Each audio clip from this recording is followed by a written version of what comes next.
Hello, ഇന്നത്തേത് ഒരു day in my life വ്ളോഗാണ്. അതൊരു ഹാഫ് ഡേ ഇൻ മൈ ലൈഫാണ്. അപ്പോൾ രാവിലെ എണീറ്റ് പോയപ്പോൾ തന്നെയുള്ള ബെഡിൻ്റെ അവസ്ഥയാണിത്. ആദ്യം തന്നെ ആ ബെഡൊക്കെ ഒന്ന് ക്ലീൻ ചെയ്യാമെന്ന് വിചാരിച്ചു. ഇതൊക്കെ വാൾ പോസ്റ്റേഴ്സ് ഒട്ടിച്ചതാണ്. അപ്പോൾ ഞാൻ ആ പുതപ്പ് ആദ്യം മടക്കി വെക്കുകയാണ്. അപ്പോൾ തന്നെ ഹാഫ് ബെഡ് ക്ലീൻ ആവും. പിന്നെ ആ സൈഡിലുള്ള റെഡ് പില്ലോ അതെപ്പോഴും എൻ്റെ ബെഡിലുണ്ടാകുന്നൊരു സംഭവമാണ്. ഇത് ശരിക്കും രാവിലെ തന്നെ എടുത്ത വീഡിയോ അല്ല. ഒരു 11 മണിയൊക്കെ ആയിട്ടുണ്ട്. രാവിലെ എണീറ്റ് പോയതിന് ശേഷം പിന്നെ റൂമിലേക്ക് കയറിയത് അപ്പോഴാണ് ബെഡിൻ്റെ അവസ്ഥ കണ്ട് അതൊക്കെ മടക്കി വെച്ച് ഇന്നൊരു ഹാഫ് ഡേ വ്ളോഗ് എടുക്കാൻ വിചാരിച്ചത്, ഒന്ന് പ്രൊഡക്റ്റീവ് ആവാൻ വേണ്ടിയിട്ട്. അപ്പോൾ ബെഡൊക്കെ ശരിയാക്കി ഇങ്ങനെയാണ് ലാസ്റ്റ് വന്നത്. ഇനി കുറച്ച് സമയം ഇരുന്ന് പഠിക്കുകയാണ്, കാരണം അടുത്ത ആഴ്ച എക്സാം തുടങ്ങുകയാണ്. അതുകൊണ്ട് ആദ്യം ടേബിളൊക്കെ ഒന്ന് ഒതുക്കി വെച്ച് ജേണലും പിന്നെ വേറെ ബുക്കൊക്കെ ഉണ്ടായിരുന്നു, അതൊക്കെ ഒന്ന് എടുത്ത് നല്ലപോലെ വെച്ച് പിന്നെ പഠിക്കാനിരിക്കുകയാണ്.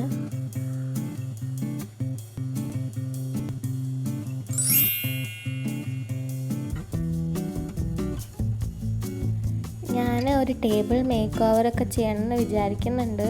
നിങ്ങൾക്ക് കാണാൻ താല്പര്യം ഉണ്ടെങ്കിൽ കമൻറ്റ് ചെയ്യണേ. പിന്നെ ഞാൻ മാത്സ് ആണ് പഠിക്കുന്നത്. ഞങ്ങൾക്ക് സെക്കൻഡ് എക്സാമാണ് മാത്സ് എന്തായാലും ഇങ്ങനെ എഴുതി പഠിച്ചില്ലെങ്കിൽ എക്സാമിൻ്റെ ടൈമിന് ഫുൾ ബ്ലാങ്ക് ആയിരിക്കും.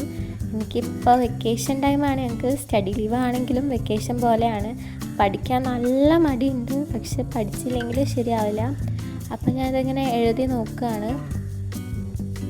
ക്യാമറയിൽ കാണുമ്പോൾ ഇൻവേർട്ടഡ് ആയിട്ടാണ് കാണുന്നത്, അത് സോറി. പിന്നെ കുറച്ച് സമയമൊക്കെ ഇരുന്ന് പഠിച്ച് ഇനിയും പഠിക്കാനുണ്ട്. പിന്നെ ഞാൻ പോയി കുളിച്ച് വന്നു. അത് കഴിഞ്ഞിട്ട് ഞാൻ ആ ചാപ്റ്റർ പഠിച്ച് കഴിഞ്ഞതിൻ്റെ നോട്ട് ഇങ്ങനെ ഒരു A4 ഷീറ്റിൽ എഴുതാണ്. മൊത്തമായിട്ടല്ല, ഇമ്പോർട്ടൻ്റ് ആയിട്ടുള്ള കാര്യങ്ങളും അതേപോലെ ഇക്വേഷൻസും ഒക്കെ എഴുതാണ്. അതാകുമ്പോൾ എക്സാമിൻ്റെ സമയത്ത് നമുക്ക് ജസ്റ്റ് ഈ ഒരു പേപ്പർ എടുത്ത് നോക്കി കഴിഞ്ഞാൽ ഇക്വേഷൻസും അതേപോലെ ആവശ്യമുള്ള കാര്യങ്ങളൊക്കെ ഇതിലുണ്ട്. അപ്പം അത് പെട്ടെന്ന് തലയിൽ കയറും. അതിനെക്കൊണ്ട് ഞാൻ എല്ലാ വർഷവും അങ്ങനെ ചെയ്യലുണ്ട്. നിങ്ങൾക്ക് വേണേൽ എക്സാം ടൈം ആകുമ്പോൾ ഇങ്ങനെ ചെയ്ത് നോക്കാം കേട്ടോ. ജസ്റ്റ് ഒന്ന് കളർഫുള്ളായിട്ട് എഴുതാം. എൻ്റെ നോട്ടെല്ലാം കളർഫുള്ളാണ്. അപ്പോൾ ഞാൻ അതേപോലെ ഈ പേപ്പറിലും കുറച്ച് കളറൊക്കെ വെച്ച് സെറ്റാക്കി എഴുതുകയാണ് നോട്ട്. ഇത് ഒരുവിധമൊക്കെ കാണാണ്ടാണ് എഴുതുന്നത്. അതാകുമ്പോൾ നമ്മൾ എത്രത്തോളം പഠിച്ചെന്ന് മനസ്സിലാവുമല്ലോ. പിന്നെ ഉച്ചത്തേക്ക് ഒരു ചെറിയ പരിപാടി ഉണ്ട്. ഞാനൊരു പൊട്ടറ്റോ ഉപ്പേരി ഉണ്ടാക്കുകയാണ്.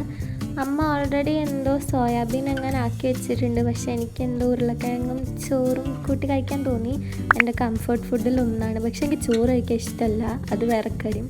അത് കഴിഞ്ഞിട്ട് ഒരു മധുരമുള്ള എന്തെങ്കിലും കഴിക്കാൻ വിചാരിച്ച് ഒരു സ്നിക്കേഴ്സ് എടുത്ത് കഴിച്ചു.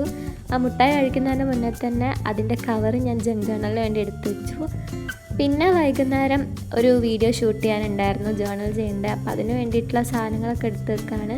ഈ ഒരു ഫയലിലാണ് എല്ലാ ജങ്കും കളക്ട് ചെയ്ത് വെക്കൽ. ഇതാ മാഗിയുടെ കവർ വരെ ഉണ്ട്, എല്ലാം ഞാൻ ഈ ഫയലിലാണ് എടുത്ത് വെക്കാറ്. അപ്പം ഇത്രയൊക്കെ ഉള്ളൂ ഇന്നത്തെ വീഡിയോ. നിങ്ങൾക്ക് ഇഷ്ടമായാൽ പറയണം, സപ്പോർട്ട് ചെയ്യണം. So do like, share and subscribe. Thank you.